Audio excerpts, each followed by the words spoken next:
extrêmement positif, ça ne ferait que des gagnants. Jeanne, je crois. Marianne. Oui, alors je vais revenir à la charte. Selon vous, qu'est-ce qui explique le fait que le débat prenne des dimensions aussi disproportionnées? C'est parce que les thèmes qui ressortent dans un débat comme celui-là sont les thèmes qui s'enracinent dans la partie la moins rationnelle de l'individu. Quand je dis la moins rationnelle, je ne dis pas ça au sens péjoratif, là. Je veux dire, avoir des émotions, c'est pas une mauvaise affaire, hein, au contraire. Souvent, c'est la source des dépassements et de l'altruisme, etc. Donc, c'est la partie la moins rationalisée, la plus émotive. Alors, on parle de quoi, là? On parle d'identité. L'identité, c'est profond, ça, dans une personne. Comment on nourrit son identité? On parle du sentiment des allégeances qui viennent avec ça, des fidélités. Fidélité à sa famille, par exemple. Ça, c'est le premier moteur de l'identité. L'image que l'on garde de sa mère, de son père, du genre de lien qu'on entretient continuellement. Il ne faut pas toucher à ça. Hein? Dès qu'on a l'impression que quelqu'un veut rompre ça, bousculer ça, on réagit de façon émotive, évidemment.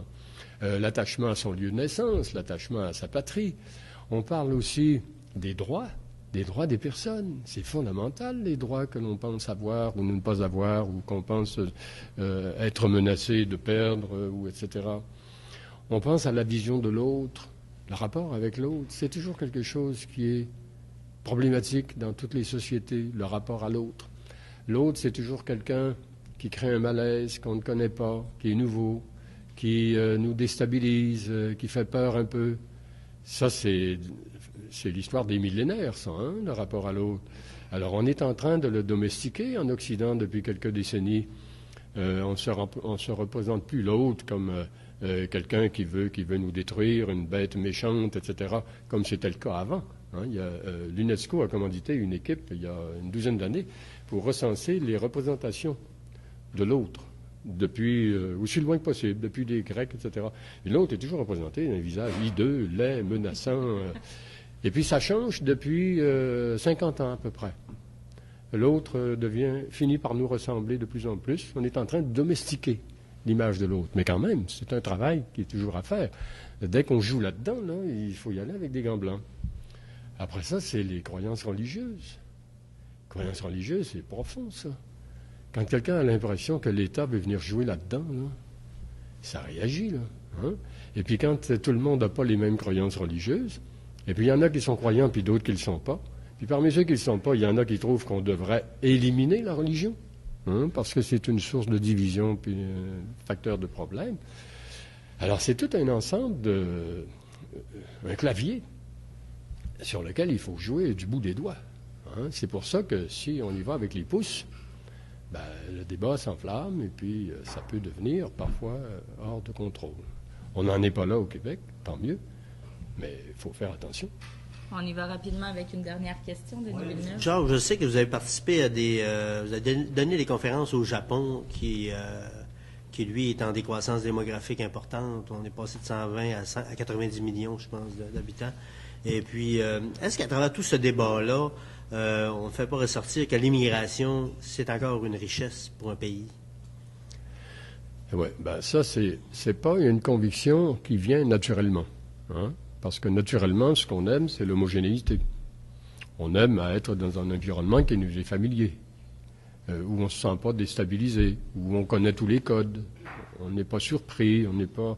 qu'est-ce qu'il veut dire là? Non, hein? On aime ça. Quand, après l'ouvrage, on décide d'aller prendre un verre de bière à la brasserie, on n'y va pas avec ses ennemis. On y va en général avec ceux avec qui on connaît tous les codes, puis on se sent proche, etc. Alors, moi, je pense que... Vous prenez l'exemple du Japon. C'est un bon exemple, le Japon. C'est le pays le plus homogène qui soit, avec sa masse démographique. C'est pas une tribu quand même, là. On parle de 100 millions de personnes. Un pays qui a toujours été très homogène et qui a toujours cru que ses vertus collectives, ce qui fait que le Japon est le Japon, hein, étaient dues au fait qu'il était homogène. Donc, avant que le Japon se départisse de son homogénéité, là, il y a beaucoup de travail à faire. Ce qui se passe présentement au Japon, c'est que les couples se forment de moins en moins. Les femmes veulent de moins en moins d'enfants quand elles vivent en couple. et veulent de moins en moins vivre en couple parce qu'elles veulent s'émanciper, elles veulent travailler, etc. Elles ont pris goût à ça, puis bon.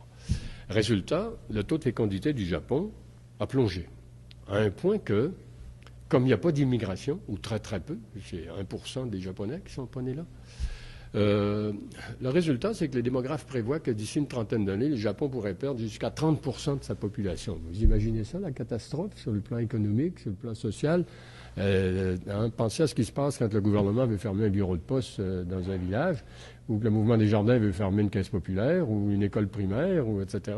Ben là, ça va tomber, hein? 30%, là, le tiers d'un pays qui disparaît.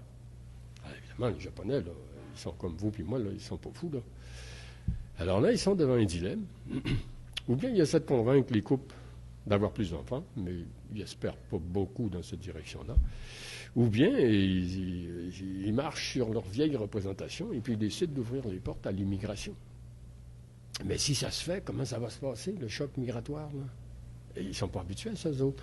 Tout ce qu'ils avaient, eux autres, comme immigrants, c'était des Coréens, des gens qu'ils avaient opprimés durant la Deuxième Guerre et la Première Guerre, et puis qu'ils ont amenés chez eux pour faire du travail de prolétariat dans des mines, du travail dont les Japonais ne voulaient pas, qui ont été des citoyens de seconde zone, etc. C'est ça l'expérience qu'ils ont de l'immigration, donc il y a quelque chose à améliorer.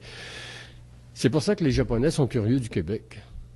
Pour les Japonais, le Québec, c'est une société qui était plus petite, bien sûr, mais qui était homogène, comme eux, et puis qui a réussi à s'ouvrir à l'immigration, à intégrer les migrants et les minorités, et à concevoir des formules de vie collective qui font que ça marche.